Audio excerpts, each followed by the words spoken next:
नमस्कार। Day today news Bharat देखने वाले हमारे सभी दर्शकों का बहुत बहुत स्वागत है।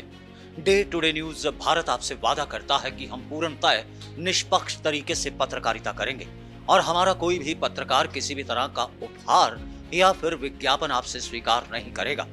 हम समाज के बीच दबे कुचले लोगों की आवाज बनेंगे। हम ऐसे लोगों की कोई खबर नहीं चलाएंगे जो समाज के बीच भोले भाले लोगों को अपने धोखेबाजी के जरिए शिकार बनाते हुए किसी तरह की ठगी को अंजाम देते हैं। साथ ही डे टुडे न्यूज भारत का वादा है कि हम लोकतंत्र के इस चौथे स्तंभ को मजबूत करने की हर मुमकिन कोशिश करेंगे। चलिए बात करते हैं भारत के पड़ोसी देश नेपाल की। दरअसल वहां पर विद्रोह की चिंगारी सिलोग उठी है और विद्रोही जो है वो जेनजी हैं, यानी जेनजी वह युवा जिनकी उम्र जो है वो महज 18 से लेकर 30 साल तक होती है। 18 से लेकर 30 साल के ये युवा इसलिए भड़के हुए हैं क्योंकि केपी ओली सरकार जो है उसने नेपाल में यूट्यूब, फेसबुक और ऐसी कुल 26 सोशल साइट्स ऐप पर पूरे तरीके से प्रतिबंध लगा दिया था। इसी बात के चलते और केपी ओली सरकार के भ्रष्टाचार के विरुद्ध जो है ये तमाम जेनजी जो 18 से 30 साल के युवा हैं वह हजारों की गिनती में काठमांडू के अलग अलग हिस्सों के बीच प्रदर्शन कर रहे थे।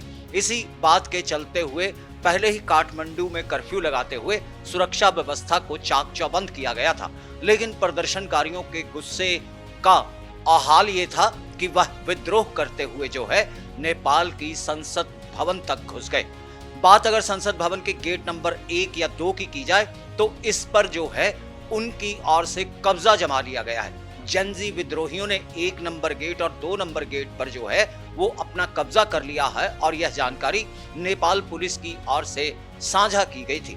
इसके साथ साथ पुलिस ने जो है विद्रोहियों को काबू करने के लिए आंसू गैस के गोलों के साथ साथ फायरिंग को भी अंजाम दिया और सूत्रों के हवाले से खबर यह भी है कि इस फायरिंग के दौरान जो है वो एक आंदोलनकारी की मौत भी हो गई।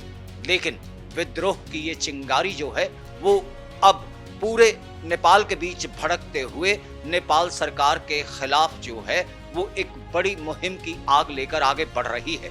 नेपाल के बीच जो है केपी ओली सरकार की ओर से व्हाट्सएप, फेसबुक, इंस्टाग्राम और उसके साथ साथ कुल ऐसी सोशल साइट्स की 26 ऐप पर बैन लगाने के बाद ये युवा जो है वो भड़क उठे और अब विद्रोह का रास्ता अख्तियार करते हुए वह नेपाल की संसद तक पहुंच गए। ये घटना जो है वो नेपाल की संसद तक पहुंचने की, इस तरीके से विद्रोहियों की ओर से कब्जा करने की जो है वो पहली बार हुई है।